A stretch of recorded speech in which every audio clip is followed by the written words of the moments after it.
ये पेपर में आता है तो ध्यान से सुनना।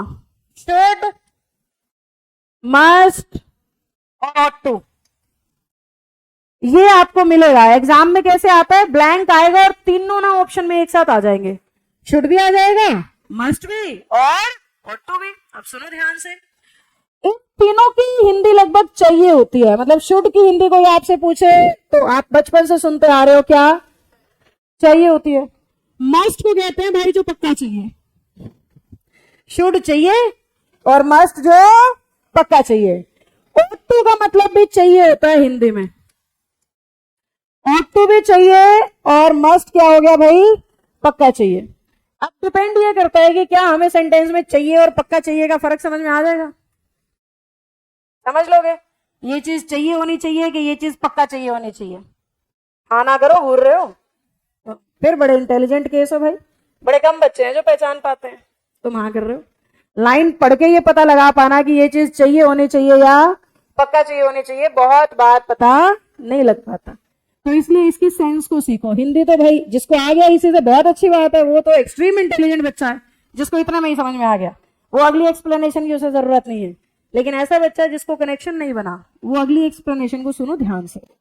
इंग्लिश कह रहा है शुड में चाहिए का सेंस सिर्फ एडवाइस के लिए लेना है, और एडवाइस का मतलब होता है एज और एक्सपीरियंस।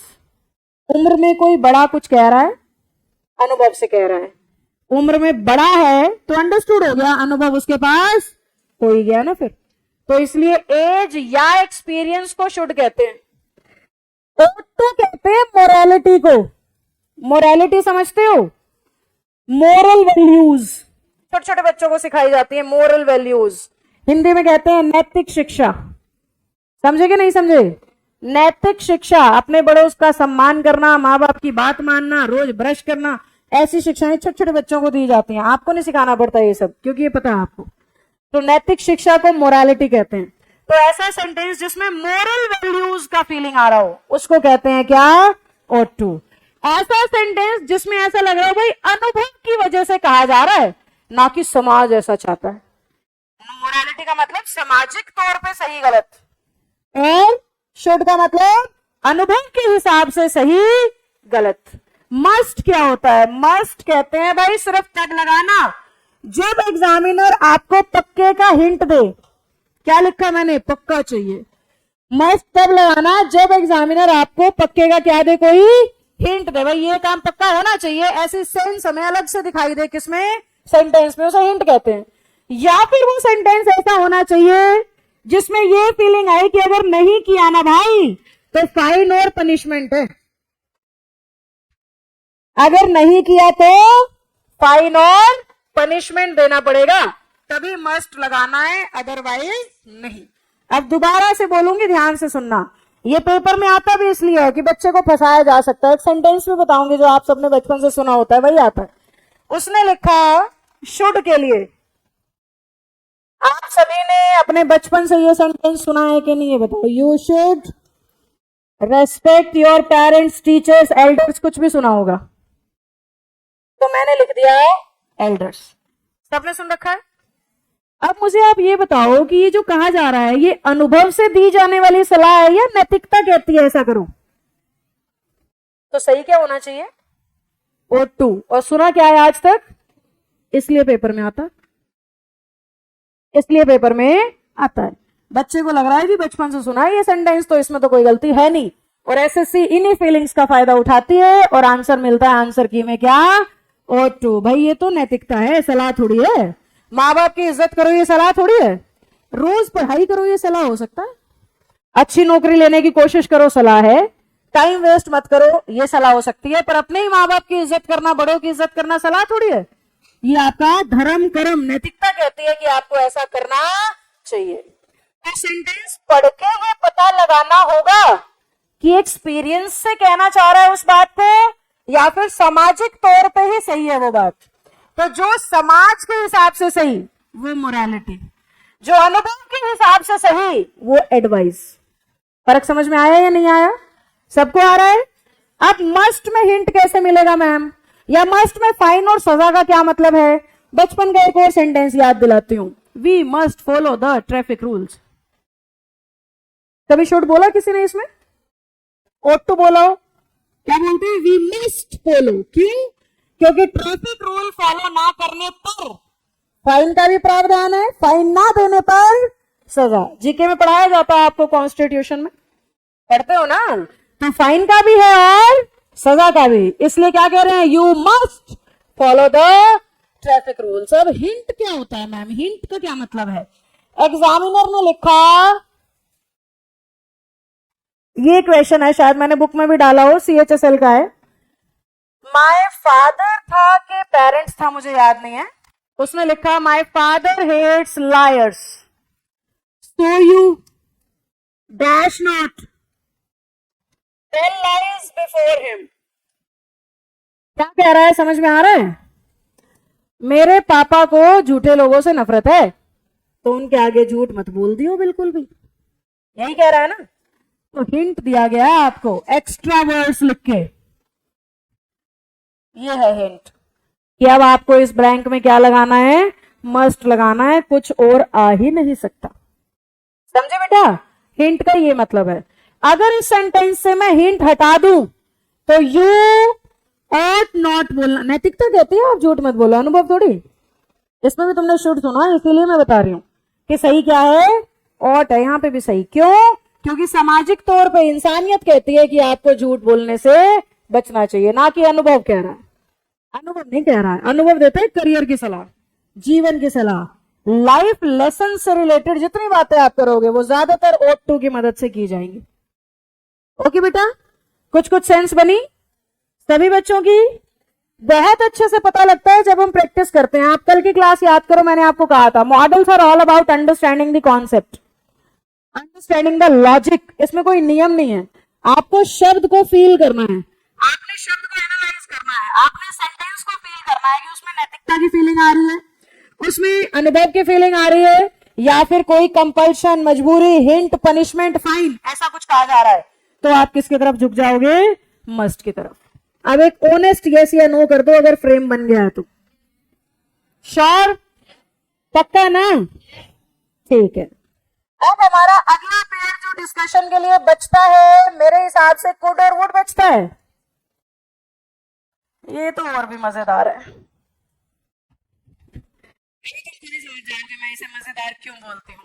जो भी चीज मजेदार मैंने बोल दी समझ जाओ वो मां कंफ्यूजिंग है और उसको समझाना अत्यंत कष्टपूर्ण है। फिर भी कोशिश की जाती है, भाई सिखाना तो है ही। और हरियाणा वाले बच्चों को ये फर्क सिखाना तो और भी असंभव हो जाता है। अभी बताती हूँ क्यों। देखो, कुड कह रहा है भाई मेरा इस्तेमाल करो पोलाइट रिक्वेस्ट के लिए। वुड को ध्यान से सुनना। वुड कह रहा है मेरा इस्तेमाल करो मोर पोलाइट रिक्वेस्ट के लिए। और मैं सौभाग्य से हरियाणा के बच्चों को पढ़ा रही हूं, वो बेचारे रिक्वेस्ट ही नहीं करते। हाँ भाई, हमारी खड़ी बोली, लठ मार बोली, we are proud of this thing. क्यों रिक्वेस्ट करें भाई? छीन के मुक्का मार के ले लेंगे। क्यों रिक्वेस्ट करनी है आपके? तो कोशिश करो अपना संभल के चलो। अब आ जाओ वापस, रिक्वेस्ट पे आ रहे थे हम तो किस्सा बताना ही था मैंने तुम्हें, जाते हुए बताती। अब इससे कनेक्ट हो गया तो अभी बताया गया। अब सुनिए, हम हरियाणा में रिक्वेस्ट करना भी, अरे रुक जाओ भाई पीछे वालों, पैसे मिले हैं किसके हैं भाई? देखो पीछे, देखो उस बच्चे को किसी के पैसे मिले हैं, किसके हैं? दे दो। आ जाओ वापस। कोई नहीं यहाँ भर रहा क्या? तो ही रख ले भाई। फिर भगवान ने तुझे दे दी, उससे ऊपर कौन है? अपने जेब में डाल ले। अगर कोई नकली है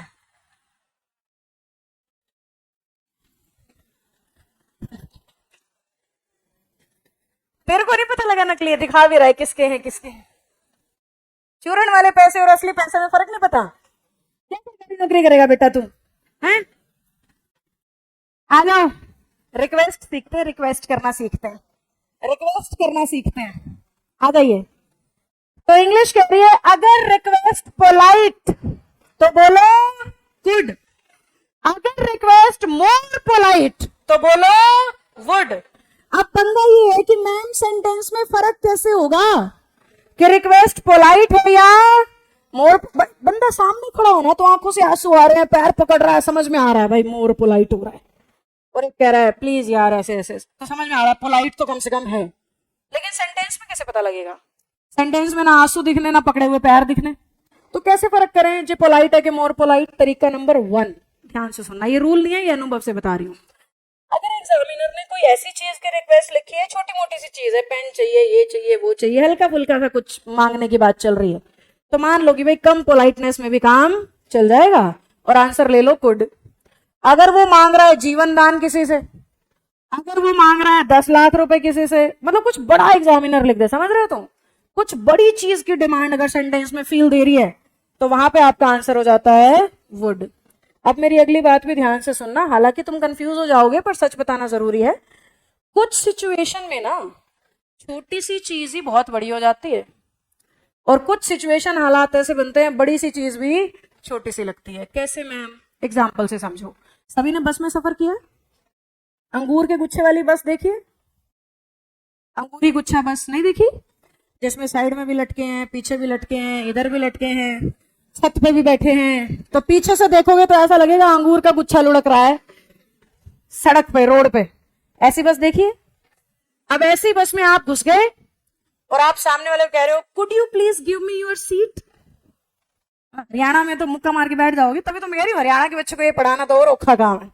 तो इमेजिन करो ऐसी बस में आप एक आदमी को जाके, एक पैसेंजर को जाके क्या बोल रहे हो, could I take your seat? दे देगा वो? वुड लगा लोगे जब भी देगा। सच बता रही हूं मैं। पर क्या हुआ, सीट तो छोटी सी चीज है, सीट तो बड़ी छोटी सी चीज है, फिर भी उस हालात में क्या हो गया, अच्छा मैं खड़ा हो जाऊं तेरे को बिठा दूं, दानवीर तो मैं ही हूं ना धरती का। थिंक लाइक दैट, तुम बिल्कुल नहीं करना है। खाली सीट है बात अलग है, खाली सीट है तुम पूछोगे क्यों, जाके बैठ जाओगे। तो खाली सीट में कुड वुड का सीन ही नहीं है, जबकि उस अंगूर वाले बस में छोटी सी चीज वुड हो चुकी है। हालांकि मैं हरियाणा में खड़ी हूं तो वुड लगाने से भी सीट तो नहीं मिलनी, ये बात हम समझते हैं, पर इंग्लिश समझा रही है ना मैंने। तो इंग्लिश क्या बोल रही है, ऐसी सिचुएशन में प्रेफर करो वुड। वुड कहता है मुझे बड़ी ज्यादा जरूरत है, पक्का पक्का चाहिए ही चाहिए भाई, और कुड कह रहा है भाई दे देगा तो मेरा भी भला हो जाएगा, तेरा कुछ जाता नहीं। कुड का ये मतलब है, ठीक है। अब ये सेंस से भी क्लियर नहीं हुआ तो और भी शॉर्टकट्स हैं, ध्यान मेरी तरफ रखो। अनुभव, रूल नहीं है, रूल तो यही है, पोलाइट मोर पोलाइट, मारे जाओ माथा, रूल तो यही है। शॉर्टकट्स मैं दे रही हूं ताकि तुम्हें हेल्प हो। अगला शॉर्टकट कहता है अगर इंग्लिश के सेंटेंस में प्लीज दिखाई दे, क्या दिख रहा है, तो समझ जाना पक्का कुड आएगा।